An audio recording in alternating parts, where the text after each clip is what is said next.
Fala aí galera, aqui é o Thiago Oliveira, sejam bem-vindos a mais um vídeo do canal Vocabulário Geek. Por que eu sempre digo canal? É mais um vídeo do Vocabulário Geek. Eu não sei porque eu falo canal, mas acho que eu sempre falei em todos os vídeos, então vou continuar falando. Semana passada deu início a essa releitura da trilogia original dos X-Men. Como os filmes poderiam ter sido se alterássemos apenas o protagonista mantendo a mesma estrutura e enredo do filme. E para uma melhor compreensão para o vídeo de hoje, seria legal você assistir a primeira parte. Mas caso você esteja sem tempo ou já tenha assistido e esquecido o primeiro vídeo, bom, eu não vou fazer uma releitura aqui, mas eu vou falar que no primeiro vídeo nós cobrimos X-Men, o filme, onde a protagonista escolhida foi a vampira, e abordamos o filme levantando questões raciais, sobre preconceito e aceitação. Um filme é uma vibe dos primeiros filmes do Harry Potter, misturado com a Sociedade dos Poetas Mortos, onde eu dei mais destaque para os estudantes do filme, onde, além da vampira, tivemos também o Homem de Gelo, o Colossus, a Lince Negra e a Jubileu. Eu também coloquei o Pyro fazendo uma participaçãozinha e fiz uma pequena alteração que foi tornar o personagem asiático. Mas mais tarde toco nessa questão dele. Mas o vídeo tá muito legal, pessoal, vale a pena dar uma conferida lá se você não viu. E o filme que estaremos cobrindo hoje, como você já deve ter visto pelo título e associado já que cobrimos o primeiro semana passada, será X-Men 2. E em entrevista de X-Men 2, Bryan Singer, diretor dos dois primeiros filmes e outros filmes da franquia, disse que ele sempre pensou em X-Men 2. Ele escreveu o primeiro filme mais político, mais pé no chão, para apresentar o público aos X-Men, para não causar estranheza e, por isso, tem cenários políticos e a batalha final em um local mundialmente conhecido como a Estátua da Liberdade. Singer, com o primeiro filme, preparou o terreno para o segundo, e por isso que ele se parece mais com o que conhecemos de um filme de super-heróis que o primeiro. E em X-Men 2 a popularidade de Wolverine já estava altíssima, e conseguiram criar um filme muito bom que contasse a origem do personagem, enquanto concedia boas situações, histórias e diálogos para os coadjuvantes.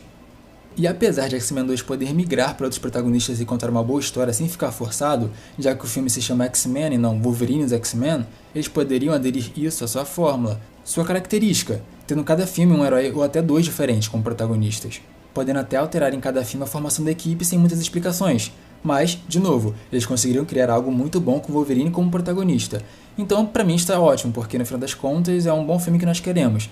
E na minha opinião, esse, junto do Primeira Classe e do X-Men 1 também, são meus filmes favoritos dos X-Men. Mas como a ideia do vídeo é se a história tivesse outro protagonista e não falar do quão legal o filme é, vamos ao que interessa. Ok, primeiramente eu tenho que admitir que esse filme é realmente um desafio pra mim, e por isso ele pode acabar se tornando a parte mais longa dessa trilogia. E na minha humilde opinião, uma ótima escolha de protagonista seria a Tempestade. E é claro que eu ia escolhê-la como uma das protagonistas em algum desses filmes. Ela é uma das mutantes mais poderosas dos quadrinhos, a primeira, se não uma das primeiras mulheres a terem um papel de liderança nas HQs, já que naquela época as personagens femininas eram apenas reduzidas a interesses amorosos e objetos a serem salvos, o que infelizmente não mudou muito nos dias de hoje. E até Susan Storm e Jean Grey infelizmente eram deixadas de lado em suas equipes e em muitas ocasiões tendo que serem salvas pelos outros membros do grupo, que, coincidentemente ou não, eram masculinos. Não era coincidência, todo mundo sabe. A sociedade é assim, sempre tem a mulher do grupo no meio de vários personagens masculinos. Mas isso é tema para outro vídeo, mas também acho que isso é nem meu local de fala, eu posso até tocar nesse assunto, mas não é um vídeo que eu vá fazer. E a Tempestade é o exemplo perfeito de personagem forte. Ororo já foi rainha de Wakanda, líder dos X-Men, ladra profissional, é uma deusa por adoração, rainha por nascimento, feiticeira por descendência e heroína por coração. Ela é simplesmente incrível. Ela é uma das melhores heroínas dos quadrinhos e é extremamente poderosa. E uma líder e modelo para as menininhas e mulheres negras que até hoje dificilmente são bem representadas, principalmente em obras do gênero de ação. Quando eu penso na personagem feminina forte da Marvel, a primeira coisa que me vem à cabeça é exatamente a Tempestade, e é realmente uma pena que fizeram com ela nos filmes, que volta àquilo que eu mencionei no vídeo anterior. Desperdiçaram uma escolha de elenco perfeita. Halle Berry é uma atriz fantástica e poderia ter adicionado tanto a personagem se pelo menos algum dos filmes resolvesse focar nela, ou ao menos trabalhar em ela decentemente. Mas é aquilo, eu vou tentar falar dessa personagem incrível, mas mantendo o esqueleto do filme, sem grandes mudanças narrativas e sem esquecer que esse é um filme de grupo e tentar criar ótimas situações para todos os envolvidos, para que cada um tenha seu momento, sem fazer com que os demais personagens sejam engolidos pela nossa deusa. E nessa mudança de protagonista eu terei que fazer uma pequena trapaça e alterar o vilão do filme, porque não faz sentido a protagonista ser a Tempestade e o vilão principal ser do Wolverine. Então, ao invés de William Stryker, vamos trocar por Amahal Farrock, o Rei das Sombras. Para quem não o conhece, ele era um bandido telepata que vivia no Cairo, e quando sentiu a presença de Xavier, que na época nem havia fundado os X-Men, o desafiou e os dois tiveram uma batalha no plano astral, que terminou na derrota e morte de Farrock. Me desculpa se eu falar o nome dele errado, mas é que eu realmente não sei a pronúncia. Eu sei que ele aparecia em outras mídias, como na animação Wolverine e os X-Men e na animação clássica dos anos 90, mas eu não tô afim de voltar só pra aprender a pronúncia, então desculpa, sou preguiçoso.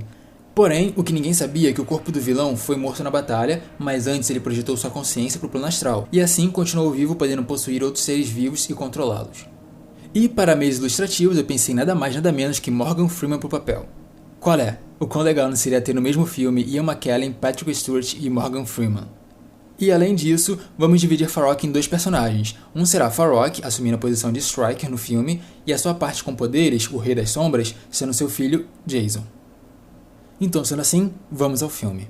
Após o ataque à Casa Branca e de cada vez mais crescentes ataques protagonizados por mutantes estar acontecendo, o professor envia a Tempestade, Jean, à procura do mutante que quase assassinou o presidente, descobrindo no meio do caminho que Lince Negra foi escondida na nave, pois queria ser em missões ou algum outro motivo. Então, pessoal, a adesão dessa personagem é porque A. Eu sou extremamente fã e gostaria de ver mais dela no cinema, e B. Porque ela serviria de um alívio cômico pro filme, e como ela apareceu no filme anterior, ela não seria um rosto estranho ao público. Enquanto isso, o professor vai com sua amiga Moira McTaggart visitar Eric na prisão de plástico. Eu sei que a Moira não está no filme, ela só aparece no 3, nos filmes Prelúdio/Reboot, mas pode ser qualquer doutora ou qualquer personagem, qualquer coisa, desde que o professor não vá com o Ciclope, já está ótimo. Então o professor descobre que Magneto foi controlado por algum mutante e coagido a entregar informações sobre os X-Men para alguém. Porém, antes que o professor pudesse fazer alguma coisa, ele e Moira são capturados pela Lady Letal. Na mansão, Ciclope e Wolverine ficam de babás, e como a mansão é muito grande, com muitos alunos, o professor pede para os dois ficarem. Na verdade, o professor pede o Ciclope, mas como o Wolverine está lá, o professor pede para ele ajudar o Ciclope. Então, quando a mansão é atacada, vemos como são diferentes, como o Ciclope é o cara correto e um ótimo líder e estrategista, enquanto Wolverine é um lobo solitário, basicamente uma máquina de matar que não segue ordens. Então, os dois fogem da mansão com os jovens Vampira, Homem de Gelo e Pyro. E dá pra estabelecer uma ótima relação entre os dois, que pode gerar momentos hilários, ao estilo policial bom e policial mau e uma família disfuncional, como se os dois fossem os pais que vivem brigando, e Pyro, o filho rebelde, o Bob certinho e tímido, e Vampira, a honesta, briguenta e desbocada. E sem ter para onde ir, Bob os diz para irem para a casa de seus pais em Boston. Enquanto isso, Jean vasculha a mente do Noturno e encontra resquícios, fragmentos da mente do mutante que o controlou, e acaba trazendo de volta o Noturno Sombrio. Vamos chamar assim os mutantes que estão sob o controle do Rei das Sombras, para ficar mais claro, adicionar sombrio após o nome. E em uma luta rápida com essa versão sombria do herói, que tem suas habilidades aumentadas, assim como na cena da invasão à Casa Branca, Tempestade, Lince Negra e Jean conseguem o prender e então o interrogam. E Noturno Sombrio reconhece Tempestade e a chama de Demônio dos Ventos, a assassina de nações. E Ororo se desestabiliza por um tempo e pede pra Jean expulsar o vilão da cabeça do Noturno, porém a mutante não consegue, então fazendo muita força, seus olhos começam a brilhar, demonstrando sinais da Força Fênix, e Noturno Sombrio começa a gritar de dor. Tempestade então manda Jean parar, mas ela continua a torturar o mutante, e então, Lince Negra sem ter o que fazer, atravessa a mão na cabeça de Jean rapidamente, a deixando inconsciente, e Noturno com o ataque de Jean, também desmaia. Depois disso, na nave, Tempestade conversa com Noturno e tem aquele diálogo incrível sobre fé, onde Noturno fala para a Tempestade que ele não tem ódio dos humanos, ele tem pena deles. E depois, Ororo retorna para a cabine para pilotar e tentar se comunicar com alguém da mansão. Obviamente, sem sucesso. E então, Jean acorda e Lince Negra conversa com ela. E eu preparei um diálogo que explica um pouco do passado de Ororo. É expositivo, mas eu acho que adiciona um pouco de contexto e camada para a personagem. E por favor, galera, ignorem minha atuação porque é zero habilidade aqui, ok? Então vamos lá. Doutora Gray, o que eu vi com a professora Monroe? Ela parece abalada. Ororo vivia no Cairo. Ela vivia em uma sociedade pacífica onde a briga entre humanos e mutantes não existia. Ou, pelo menos, não tinha chego lá ainda. Como no sonho do professor, só que real. Como no trabalho do professor, não tinha divisão entre humanos e mutantes. A Tempestade era meio que a rainha deles. Ela era muito poderosa. Ela conseguia fazer desertos virarem lagos com mexer dos dedos. Se eles tinham fome, ela lhes dava alimento, se eles tinham sede, ela lhes dava água, e se eles tinham frio, ela trazia o sol. Aos 13 anos ela já era adorada por toda uma nação. E isso atrai olhares bons e ruins. Uma nação subdesenvolvida com uma mutante tão poderosa que, se influenciada, poderia causar fenômenos naturais capazes de destruir superpotências, facilmente vira uma ameaça. A decisão? Ela tinha que ser contida. Se ela era tão forte, como contê-la? Aí que tá, eles não podiam. Então, quando não se pode controlar uma fera, a eliminam. Então o ataque foi feito. Na primeira explosão, os pais de Ororo foram mortos, e aí? Ela surtou. Ela por 3 minutos passou de um mutante nível alfa a ômega e destruiu todo o país. As estações do inferno. Foi ela? Foi. O que foi o inferno das estações? Tornados, enchentes, nevascas, terremotos e temperaturas tão altas que causavam incêndios e queimaduras nas pessoas aconteciam por todo o terreno africano, causando consequências que se espalharam por todo o planeta. Exatamente. Deus. Estrangeiros mataram os pais dela, e ela matou seu povo. Depois disso, a deusa da África se tornou um demônio e ela por anos se recusou a usar seus poderes, até o professor a encontrar e convidá-la a ingressar na escola. Nossa, eu não sabia que a professora... E poucos sabem. Por isso ela tá assim. É um assunto bem pessoal e sempre abala. Mas aquele homem, o Rei das Sombras, ele sabe. E isso não é bom. Tem coisas boas e ruins que só um telepata pode fazer. O ódio. Por isso ela os odeia. Os outros. Você nem imagina. Então, os três olham para Ororo pilotando e Jin continua. Ela luta contra muitos demônios ali. Pessoal, o diálogo não é fiel à história da personagem nos quadrinhos, mas acho que serve seu propósito narrativo. Enquanto isso, na casa de Bob, após todo aquele rolê muito bom do personagem sair do armário como mutante para os pais, os policiais aparecem e após Vampira parar o incêndio causado por Pyro, um Apache e de Letal sombrios surgem e atacam os heróis. Ciclope e Wolverine lideram tentando proteger os alunos e manter a briga fora da casa, até que mais 3 viaturas surgem e Ciclope e Wolverine mandam os jovens fugirem enquanto enfrentam os inimigos e distraem os policiais. Tentando manter a briga longe das casas, Ciclope e Wolverine levam a batalha até o outro lado da rua, onde tem um parquinho. Os policiais atacam a todos os mutantes do local, complicando para os nossos heróis, que tentam protegê-los dos assassinos Lady Letal e Apache sombrios, que destroem tudo pela frente. E fugindo, Vampira para Homem de Gelo e Pyro e fala que eles têm que voltar para ajudá-los, mas Bob não acha uma boa ideia, porém Pyro fica do lado da Vampira, então Bob aceita voltar. Ao chegarem ao local para ajudar os professores, a batalha já havia acabado e o local estava vazio, apenas com algumas viaturas em chamas. Bob então encontra o comunicador e o Ciclope e percebe que eles foram levados pelos vilões. Então, de repente, diversos carros da polícia chegam ao local e rendem os jovens, e de forma extremamente agressiva, os violentando, jogando-os no chão e espancando suas cabeças, literalmente os tratando como lixo. Tudo isso enquanto a família de Bob assiste da janela da casa sem fazer nada. E então, surge no ar o pássaro negro, que plana em cima do parquinho e a porta da nave abre revelando Tempestade, Noturno e Lince Negra.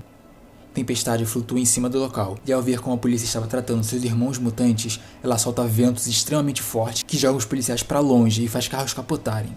Lince Negra pula da nave atravessando o chão. Ela surge perto dos amigos, vestidos do local dos ventos. E para completar, Noturno teleporta todos para dentro da nave. Mas Tempestade não para. Ao contrário, ela piora, fechando o tempo e soltando raios no local. E mesmo com seus amigos pedindo para que pare, é Jin que, pilotando a nave, obrigará a controlar a mente da amiga e fazê-la parar. E enquanto eles fugiam, caças surgem e começam uma perseguição, igual a do filme. Porém, dessa vez tem uma cena onde eles despistam os últimos caças com a Lince Negra atravessando a nave em uma montanha. Por que essa cena? Porque sim, eu adorei ela na animação e seria ainda mais incrível no cinema. Mas um outro caça surge e lança um míssil que acerta a nave e eles são salvos por Magneto a quem unem forças. No acampamento de Magneto, após definirem um plano, eles têm um momento mais descontraído para desenvolvimento de personagens, onde Homem de Gelo e Vampira tem um momento fofo onde conversa sobre o relacionamento, sobre o beijo que deram na casa dos pais de Bob e nas complicações que isso pode gerar ao relacionamento deles. O que vem tudo por parte da Vampira, pois Bob não demonstra se importar muito com isso. Na verdade, ele realmente não liga e tenta dizer ao Vampiro que ama, mas alguém acabou interrompendo, talvez a Mística ou o Magneto tirando sarro deles. E a Lince Negra, enquanto isso, vê com Pyro quem conseguiu escapar do ataque à mansão, para saber se seus amigos Jubileu e principalmente Colossus fugiram do ataque ao local. Além de vermos um diálogo entre Pyro e Magneto, onde vemos o jovem mutante ficar intrigado com o vilão. Enquanto isso, Jean e Tempestade conversam sobre confiar em Magneto, já que agora depende tudo delas. Sem a ajuda do professor ou do líder Ciclope, cabe a elas ficarem de olho em Magneto enquanto enfrentam um exército e libertam seus amigos e alunos da fortaleza. E Tempestade está bem abalada quanto à situação, porque ela não sabe o que fará ao encontrá-los, não sabe se perderá o controle de novo e se fará mal a alguém, e eu também desenvolvi um trechinho desse diálogo entre elas. Eu escuto o que eu fiz na África e me descontrolo. Você viu o que eu fiz em Boston, eu quase matei aqueles policiais, eu deixei o ódio me levar e se não fosse você... Às vezes eu não me sinto digna dele, do professor. Ele acredita tanto em mim, me cobra sempre o melhor e eu não sei se sou capaz de tudo isso. Às vezes... Muitas vezes, eu me vejo concordando com o Eric. Às vezes eu vejo mais dele em mim do que o professor. Você não é o professor, nem o Eric. Você é a Tempestade, é uma deusa. Não se compare a ninguém, pois na injustiça eles vão perder. Olha, o professor não é perfeito, e o Magneto com certeza não é. A gente como professores tenta ser o exemplo de empoderamento e sabedoria que esperam que a gente seja. Mas no fundo, ninguém é realmente aquilo que os outros veem. Muitos alunos me veem como uma bondosa Dra. Grey, mas não sabem que eu tenho medo dos meus poderes, que eu tenho medo de nunca controlá-los completamente e que eu sou uma bomba relógio que está esperando a pior hora para estourar. Ororo, minha amiga, o que você tem que fazer é enfrentar seus demônios e não fugir ou deixá-los numa caixa e esquecê-los. Vamos fazer o seguinte, quando a gente acabar isso, você vai procurar trabalhar suas questões com o professor, deixar ele cuidar de você, porque eu quero que você se veja como eu te vejo, essa mulher incrível e maravilhosa, enquanto eu vou me desafiar mais a usar meus poderes e compreendê-los. Que tal assim? Perfeito. E as duas se abraçam. Ok, isso foi ótimo, mas não acho que devemos deixar as crianças tanto tempo com o Magneto sozinhas. Fica aí, eu vou lá. Jean chega até a porta e Tempestade a chama, e a doutora se vira e Tempestade fala: Obrigada. E Jean sorri e sai. Então, no dia seguinte, os X-Men liderados por Tempestade, junto de Magneto, invadem a base inimiga, quase como no filme. Mística entra disfarçada de Tempestade, e para impedir que a falsa Tempestade use seus poderes, os Homens de Farok têm Jubileu como refém, para garantir a cooperação da mutante. E enquanto isso, Lince Negra leva os outros mutantes para dentro da base. E lá eles se separam em dois grupos, um formado por Tempestade, Noturno e Homem de Gelo, vão em busca do professor, e outro grupo formado por Jean, Magneto, Vampira, Pyro e Lince Negra vão à procura das crianças. Decide pôr os novatos na missão, pois mesmo inexperientes, são o maior número caso o Magneto tente algo. E Mística é descoberta após dialogar com Farok e ele notar que não é Tempestade. E a mutante consegue escapar e foge com Jubileu, o que começa uma procura no local por mutantes, fazendo assim os heróis lutarem para chegar aos seus destinos. Mística e Jubileu invadem a sala de comunicações e informam os heróis as localizações da sala do cérebro e da prisão das crianças. Mística fala com eles pelos comunicadores dos X-Men, onde Tempestade e Jean tem o seu, e Mística está com o de Ciclope que o Homem de Gelo encontrou no parque. E ela passa informação de onde estão as crianças para o time de Jean e o professor para o da Tempestade. E andando pelos corredores, o grupo de Jean é atacado por um Ciclope Wolverine em controle do Rei das Sombras. Então Jean, Lince Negra e Vampira ficam para enfrentar os amigos, enquanto Magneto pega o comunicador e ele e Pyro continuam avançando. E a luta das moças contra seus parceiros começa bagunçada, mas logo formam-se dois núcleos, um sendo Jean contra o Ciclope Sombrio e outro da Vampira e Lince Negra contra um Wolverine Sombrio, onde a Vampira tem as habilidades de Pyro e Homem de Gelo que ela absorveu durante o filme. E Mística alerta o grupo de Tempestade dos mutantes Lady Letal e Apache Sombrios à frente, e Ororo e seu grupo aproveitam da informação para preparar um ataque surpresa. E nesse momento, Farok manda seu filho encontrar todos os mutantes e matá-los, enquanto seus homens tentam invadir a sala de comunicações, e pode ter uma cena engraçada onde Mística pergunta para Jubileu: Qual o seu poder? Eu posso me transformar em qualquer coisa e qualquer um. E Jubileu responde toda animada: Eu posso criar fogos de artifício. Então Mística, em silêncio, volta sua atenção para a tela do computador e diz algo como: Bom, vamos achar uma utilidade para você. No combate contra Ciclope e Wolverine Sombrios, Jean se contém, não atacando com força. E Lince Negra está cansada e não consegue usar suas habilidades tão bem, assim como a Vampira. Ela já não consegue mais usar com perfeição as habilidades absorvidas. E as duas recuam cada vez mais dos ataques de um feroz Wolverine Sombrio, enquanto Jean usa o escudo para se proteger do raio do Ciclope. Então, a heroína vendo as duas alunas precisando de ajuda, para salvá-las, ela surge com uma força e desvia os raios ópticos de Ciclope Sombrio e os controla até Wolverine Sombrio, que é arremessado para longe. Jean então se levanta confiante e bastante perigosa, e ao Ciclope disparar seu raio mais poderoso, ela o bloqueia com seu escudo e dispersa o raio na direção de Scott, que é jogado para longe, trazendo assim Ciclope e Wolverine de volta pro time dos mocinhos. Jean e Ciclope têm um momento bonito de reencontro para termos um pouco mais da relação dos dois, o que deixa logo um pouco triste, mas ele disfarça. Mas depois de falar com Ciclope, ela vira-se pro Wolverine e diz que sentiu a falta dele, que está feliz dele estar de volta, ou algo que mostra que eles também têm sentimentos um pelo outro. Na sala de comunicações, quando os Homens de Farok conseguem invadir, eles encontram a sala cheia de fumaça e apenas um enorme buraco na parede feito pelos fogos de artifício de Jubileu. Por um momento vamos supor que essa versão da Jubileu é forte o suficiente para conseguir fazer isso em uma parede tão grossa, o que algumas versões dela conseguem, o que... Ok pessoal, vocês me pegaram, é que eu só queria colocar ela no filme, para justificar a presença dela no filme, eu tinha que dar alguma utilidade pra garota. E eu não pensei no final da batalha do time da Tempestade contra Apache e Lady Letal Sombrios. Mas na batalha, a Tempestade derrotaria a inimiga sem usar seus poderes, apenas nas suas habilidades de luta, estratégia e força bruta. Já que não vamos ter uma luta entre Tempestade e Mística nessa franquia, pelo menos vamos ter uma luta irada entre essas duas personagens, em um ambiente não tão favorável para Tempestade, já que é um ambiente fechado como um corredor, a forçando a lutar no mano a mano. Isso enquanto o Homem de Gelo e Noturno enfrentam o Apache Sombrio. Como eu disse, eu não tenho nada pensado, mas eu quero que o Noturno esteja precisando da ajuda do Homem de Gelo. Porém, Bob está muito inseguro com as suas habilidades e não consegue agir para ajudar o companheiro, pois ainda tem medo dos seus poderes, do que fez no filme anterior. Então, o Noturno acaba tendo que se virar e derrotar o inimigo, mostrando que ele é forte e ágil, que é bem capaz, mesmo sem estar no controle do Rei das Sombras. E após derrotarem os mutantes, o time de Tempestade chega à prisão de Xavier, e na verdade encontra as crianças presas, junto da Doutora Moira, que havia sido capturado como professor. Como a personagem nessa trilogia não é explorada e a personagem mora nos quadrinhos após anos como humana, há pouco tempo ter sido revelada uma mutante, nos filmes não precisa explicar. Ela tinha que estar em algum lugar depois que o professor foi sequestrado, e ela só poderia estar na prisão se fosse uma mutante. Então, nesse universo ela é uma mutante. Não precisamos dizer qual o seu poder, só deixar ela lá já está bom. Então, Tempestade percebe que, se Mística os mandou até as crianças ao invés do professor, só tinha um lugar onde ela poderia ter enviado Magneto. Pro professor.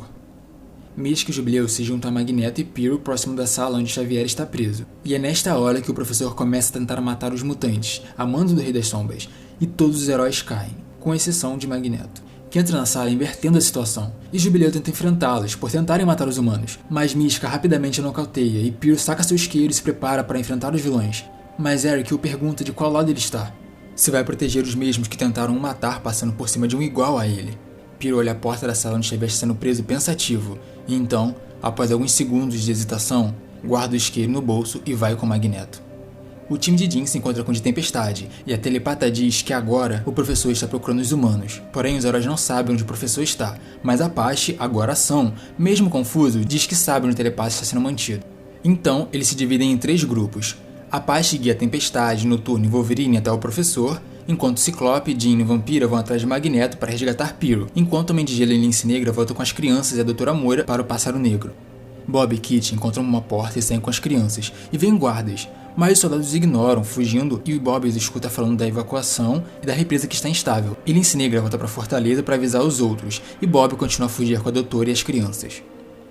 Dino, Ciclope e Vampira encontram o helicóptero de Magneto já no ar, e Dino segura puxando para a terra e Magneto puxando o veículo para o ar, assim como em X-Men Fênix Negra. Dino faz um grande esforço enquanto Magneto usa apenas uma das mãos, sem usar muita força para segurar o veículo, e Dino vai fazendo ainda mais força invocando a Força Fênix, e Magneto começa a ficar preocupado e realmente se esforçar para superar a mutante. E já que Magneto ainda pode usar o veículo como transporte, mesmo sem funcionar, Ciclope pede para Jean entrar na mente de Pyro para ele usar as chamas para se proteger, pois Ciclope vai disparar no motor, destruindo o veículo. Assim a Irmandade não teria como fugir.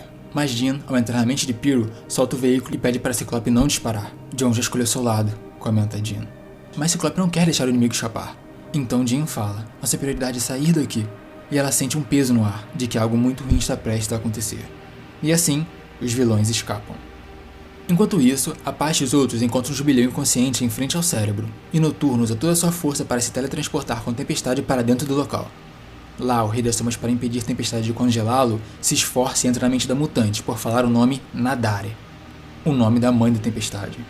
E ela acorda em uma ilusão no Cairo, em sua aldeia destruída. Ela usa roupas típicas do local e um menininho, que diz ser da tribo dela, a chamando de Gaia, a guia até uma tenda, a única no meio de toda a areia e destruição. O menino diz que lá dentro ela encontrará os assassinos dos pais dela, os homens que deram a ordem do ataque em sua casa. Diz que são humanos maus e que o povo africano merece ser vingado, os matar assim como eles mataram. Ororo caminha em direção à cabana, mas para em frente e diz que não. O menininho não entende e estende a mão para guiá-la para dentro da cabana e insiste para ela os matar. Mostra os corpos dos aldeões no chão e repete, a lembra de que ela tem ódio deles. Mas Tempestade escuta no fundo a voz de Noturno que diz, eu não tenho ódio deles. E Ororo continua, eu tenho pena deles. Ela segura a mão do garoto e o eletrocuta até ele ceder e ser expulso da mente dela, e assim, eles salvam o professor. Mas você pode dizer, mas Thiago, no filme Jason demorou e fez toda aquela cena na mansão na cabeça do professor para conseguir controlá-lo, porque o professor era um telepata muito forte, então como a Tempestade conseguiria superá-lo?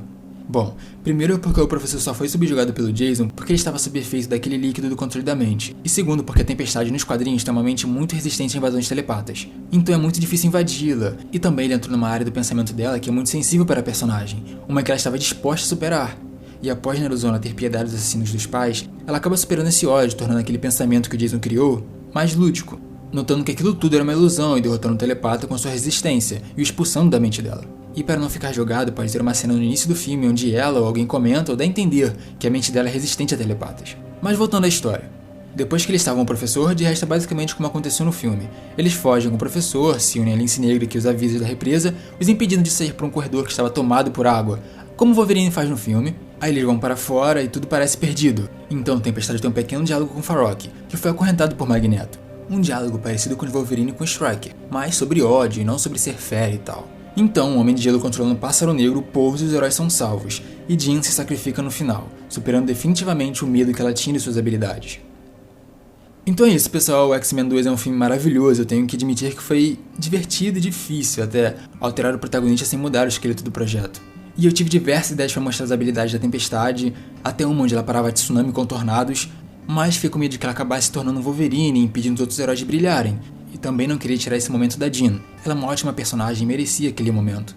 Foi bem divertido mexer no filme e a adição de Lince Negra, Jubileu e Apache foram coisas particulares minhas, mas dá pra manter o filme sem eles. Mas deixem nos comentários se vocês gostaram da presença deles, ou quais personagens vocês colocariam ou gostariam de ver em um filme dos X-Men.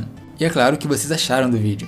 E eu acho que não preciso dizer que esse filme fala sobre raiva e ódio dos oprimidos em relação aos opressores. E minha pequena decisão de alterar a etnia do Pyro no primeiro filme e consequentemente nesse, foi para além de ter mais um personagem que represente uma minoria nesse filme de um grupo de gente branca e bonita que sofre preconceito, é que também é para fazer um pequeno paralelo com a Tempestade, pois enquanto ela é uma mulher negra que luta para defender a todos, até seus opressores, ele é um jovem asiático que está cansado de fazer meias coisas boas por seu povo para não ferir os brancos, digo, os humanos.